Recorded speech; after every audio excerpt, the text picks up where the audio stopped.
Okay, we've done a repair on this RM amplifier, the KLV-550. Must have had a nice little surge to it that blew out this chip.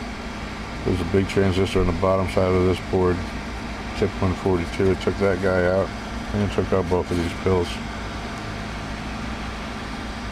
These are 28 volt pills. They weren't cheap. It was about 80 bucks. Well, no, it was 120 a pair. Alright, so audio check. We're here with some sideband signal here. 1, 2, 3, 4, 5. Audio check. Audio check. Audio check. Just under 400 watts. There's a 100 watt day key. Audio check. Audio